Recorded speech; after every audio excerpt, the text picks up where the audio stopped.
Hello friends, welcome to my channel food safety and regulatory. आज हम बात करेंगे जीएमपी प्रिंसिपल्स की। जीएमपी के बारे में आप लोगों ने बहुत सुना होगा कि जीएमपी हमें फॉलो करना चाहिए, जीएमपी इम्प्लीमेंट करना चाहिए, जीएमपी इम्प्लीमेंट नहीं है प्लांट में, बहुत सारी चीज़ें सुनी होंगी। तो उसी के बारे में बात करेंगे। तो पहले हम ये जान लेते हैं जीएमपी होता क्या है। सबको पता होगा लेकिन एक बार बता ही देते हैं।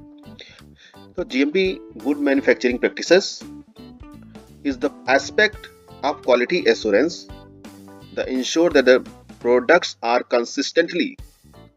ध्यान दीजिएगा, consistently produced and controlled to the quality standard। तो जो हमारे प्रोडक्ट बन रहे हैं वो कंसिस्टेंसी होनी चाहिए प्रोडक्ट में। जो भी बन रहा है, ये नहीं कि एक बैच आप बना रहे हो वो कुछ और दिख रहा है, उसका कोई टेस्ट अलग है, उसका कलर कुछ अलग है, दूसरा बना रहे हो वो कुछ और हो। यूनिफॉर्म होना चाहिए, कंसिस्टेंसी होनी चाहिए प्रोडक्ट में, उसकी क्वालिटी में, to the standard appropriate to their intended use. और जो उसका इंटेंडेड यूज और स्पेसिफिकेशन हो उसके हिसाब से ही हमारा प्रोडक्ट बना हो, और हर प्रोडक्ट में कंसिस्टेंसी हो, यूनिफॉर्मिटी हो। उसके लिए हम जो प्रोसेस प्रैक्टिस यूज करते हैं वो हमारा गुड मैन्युफैक्चरिंग प्रैक्टिस होता है। और ये होता है through the receiving of raw material, packaging component, raw material component to the dispatch. अब उसके बीच में सारी प्रोसेसिंग आ जाएगी, raw material receiving, raw material release, उसके बाद से आपका जो प्रोसेस रॉ मटेरियल का कन्वर्जन होता है input material to output material में, जो भी प्रोसेस होता है मैन्युफैक्चरिंग का वो, फिर स्टोरेज ऑफ मटेरियल, फिर डिस्पैच ऑफ मटेरियल। यहाँ तक भी हम गुड मैन्युफैक्चरिंग प्रैक्टिस को लेके चलते हैं। इवन हमें कंज्यूमर जब तक उसको कंज्यूम ना कर ले तब तक हमें अपनी जीएमपी को इस तरह से मेंटेन करना चाहिए through out the supply chain. तो जीएमपी के 10 प्रिंसिपल की बात करेंगे और देखेंगे कि जीएमपी को हम कैसे आगे बढ़ा सकते हैं। तो जीएमपी के 5 कंपोनेंट्स हैं, वो है people, product, procedure, processes and premises. People man power जो हम यूज कर रहे हैं, जो वर्क फोर्स है हमारी, प्रोडक्ट्स जो हम बना रहे हैं, प्रोसीजर जिस प्रोसीजर के थ्रू हम बना रहे हैं, प्रोसेसेस जो प्रोसेस यूज कर रहे हैं रॉ मटेरियल को कन्वर्ट करने के लिए एफसी में, एंड प्रीमाइसेस और जिस प्रीमाइस में हम बना रहे हैं। ये सारे कंपोनेंट्स बहुत इंपॉर्टेंट होते हैं। तो ये 5P हो गया, people, product, procedure, process and premises. अब हम आगे प्रिंसिपल की बात करेंगे, 5 कंपोनेंट की बात हम कभी और कर लेंगे। तो ये 10 प्रिंसिपल्स हैं कि हमारा जो भी प्रोसेस है उसका एक एसओपी होना चाहिए, एक वर्क इंस्ट्रक्शन हो चाहिए कि किसके थ्रू हम प्रोडक्ट बनाएंगे, हमारी हाइजीन कैसी होगी, हाइजीन की हमारी एसओपीज होंगी, उसको कैसे मेंटेन करना है, एक क्लीनिंग एंड सैनिटेशन का प्रोग्राम होगा, कैसे हमारी क्लीनिंग होगी, वर्क इंस्ट्रक्शन किस तरह से क्लीनिंग करनी है, वेट क्लीनिंग करनी है कैसे, ड्राई क्लीनिंग कैसे करनी है, प्रीमाइसेस की क्लीनिंग कैसे करनी है, एक्सटर्नल और इंटरनल, फिर प्रोडक्ट को रिसीव, रॉ मटेरियल को किस तरह से रिसीव करना है, उसका वर्क इंस्ट्रक्शन, उसकी प्रोसेस, प्रोसीजर, स्पेसिफिकेशन, ये सारी चीजें आ जाएंगी हमारे वर्क इंस्ट्रक्शन एंड एसओपीज में। उसके बाद से जो एसओपीज और वर्क इंस्ट्रक्शन हमने बना लिया है, अब उसको हमें कंफर्म करना पड़ेगा कि ये हमारे जो डिजायर्ड है, जो जिस पर्पस से हमने बनाया है, क्या उसको कंफर्म कर रहे हैं, तो उसको कंफर्म करेंगे। उसके बाद से बेटर कंप्लायंस एंड ट्रेसेबिलिटी, हमारा जो डॉक्यूमेंटेशन सिस्टम इतना अच्छा होना चाहिए कि वो चाहे वो ट्रेसेबिलिटी की रिक्वायरमेंट हो, चाहे कंप्लायंस की रिक्वायरमेंट हो, या किसी रेगुलेटरी बॉडी की रिक्वायरमेंट हो, हम हमेशा रेडी हो अपने डॉक्यूमेंट्स को लेके। उसके बाद से प्रॉपर वैलिडेशंस, जो भी हमारा प्रोसीजर है वो पूरा वैलिडेटेड होना चाहिए, जो हमारे इंस्ट्रूमेंट हो वो वैलिडेटेड होने चाहिए, जो हमारे टेस्टिंग इंस्ट्रूमेंट है वो वैलिडेटेड होने चाहिए, ये सारी चीजें हैं। उसके बाद स्टेबल सिस्टम एंड इक्विपमेंट की बात कर लेंगे, फिर मेंटेन इक्विपमेंट के मेंटेनेंस की बात हो गई। उसके बाद से develop and define job competency की बात आ गई। Protect product from the adulteration और जो भी कंटामिनेशंस वगैरह है उसकी बात हो गई 8वें प्रिंसिपल में। और है एडेरेंस टू द क्वालिटी प्रोडक्ट, इसकी बात हो गई।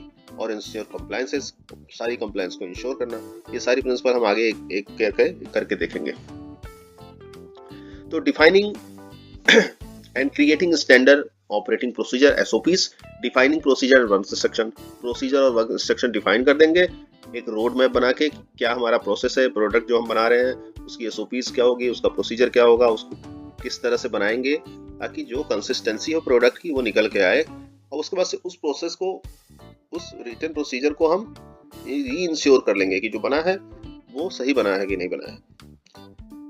उसके बाद से ये दूसरा प्रिंसिपल हो गया। पहला है defining procedure and work instruction, दूसरा है conforming written procedure and instruction, दो हो गया। तीसरे में क्या आएगा कि हमारा डॉक्यूमेंटेशन इतना अच्छा होना चाहिए, इतना ब्रॉड होना चाहिए, सारी चीजें उसमें कवर होनी चाहिए ताकि हमारी ट्रेसेबिलिटी में कोई प्रॉब्लम ना आए, वो फॉरवर्ड ट्रेसेबिलिटी हो या बैकवर्ड हो। और कोई अगर कहीं पे कॉम्प्लायंस कराना हो, कोई लीगल रिक्वायरमेंट आ गई, कोई रेगुलेटरी चैलेंज आ गया या जरूरत पड़ गई, तो हमें दिखाने में, हमें उसको प्रूव करने में अपने प्रोडक्ट को, अपने प्रोसेस को, हमें कोई दिक्कत ना आए, ये सारा होना चाहिए। तो प्रिंसिपल 3 बोलता है documenting work outcomes, better compliance and traceability of the documents to enables regulatory compliances.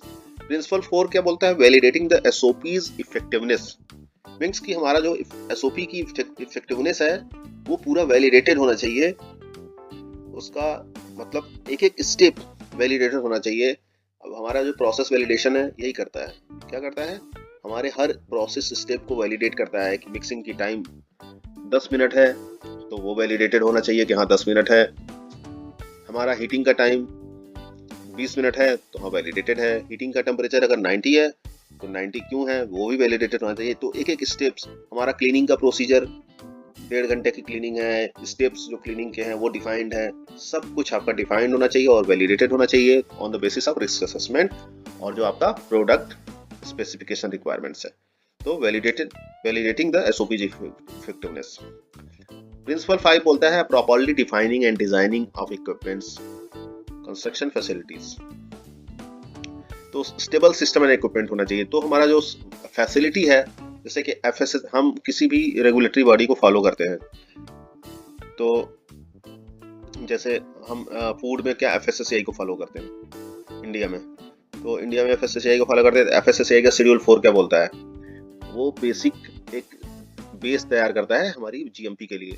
तो कंडीशन ऑफ लाइसेंस में हमें शेड्यूल 4 को पूरा कंप्लायंस करना है। तो ये प्रिंसिपल 5 भी यही बोल रहा है, properly defining and designing equipments. तो जो भी शेड्यूल 4 के हिसाब से फैसिलिटी का डिजाइन होना चाहिए, इक्विपमेंट का डिजाइन होना चाहिए, वो इस तरह से हो कि हमारी जो जीएमपी हो वो एक सीधे रास्ते पे जा सके आसानी से।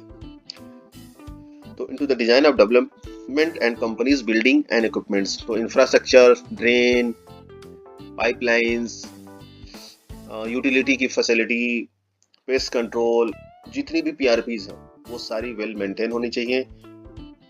आपका फ्लोर, आपका सीलिंग, आपकी वॉल इस तरह से होना चाहिए कि कोई दिक्कत ना आए, ना फूड सेफ्टी में कोई दिक्कत आए, ना क्वालिटी, प्रोडक्ट क्वालिटी में कोई दिक्कत आए।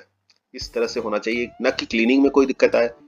हाँ, इजी टू एसेस होना चाहिए आपकी बिल्डिंग, और आपके जो इक्विपमेंट हो वो वेल क्वालिफाइड होने चाहिए।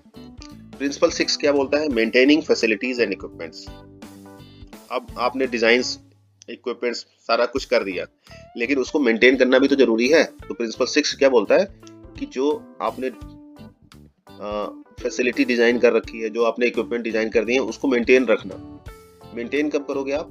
जब आपका प्रिवेंटिव मेंटेनेंस होगा, जब आपकी फैसिलिटी का समय समय पर उसकी मरम्मत होगी, उसका मेंटेनेंस होगा, आपकी बिल्डिंग का, आपकी फैसिलिटी का, entire facility, interior facility, exterior facility. हाँ, तो उस हिसाब से enforcing the proper equipment and facility maintenance. Worker are exposed to various risk due to lack of equipment maintenance. इससे क्या होता है? लैक ऑफ, अगर मेंटेनेंस नहीं होगा तो सेफ्टी का रिस्क भी रहता है। तो this importance principle GMP involve the maintaining a proper schedule that prevent the equipment breakdown. और इससे क्या होगा? आपकी ब्रेकडाउन, अगर प्रिवेंटिव मेंटेनेंस होता है तो आपकी जो ब्रेकडाउन की वजह से जो आपका लॉस होता है और जो आपके खर्चे बढ़ जाते हैं वो भी कम हो जाएंगे।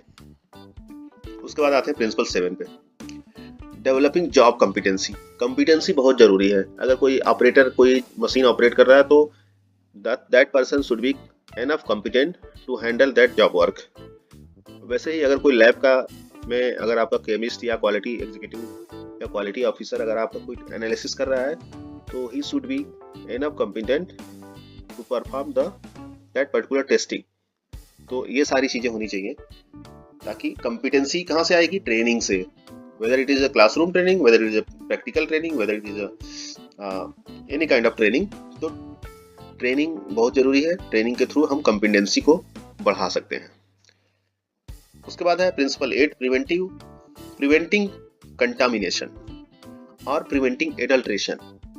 मीन्स की जो चांसेस होते हैं प्लांट में कंटामिनेशन के through the cross contaminations, through the lack of cleanliness, through the lack of handling, poor handling, इस वजह से जो भी कंटामिनेशंस के चांसेस होते हैं उसको कैसे रोका जाए, उसके लिए हमारे क्लीनिंग प्रोसीजर सही होने चाहिए, हमारा जो स्टोरेज ऑफ मटेरियल हो वो सही होना चाहिए, हमारा जो बैच टू बैच प्रोडक्ट बनता है वो अच्छा होना चाहिए, हमारा जो चेंज वगैरह प्रोडक्ट है वो सही होना चाहिए, और दो प्रोडक्ट के बीच में जो क्लीनिंग है वो सही होनी चाहिए। ये सारी चीजें हैं जिसके थ्रू हम प्रिवेंट कर सकते हैं कंटामिनेशंस को और प्रिवेंट कर सकते हैं एडल्ट्रेशन को थ्रू द गुड स्टोरेज।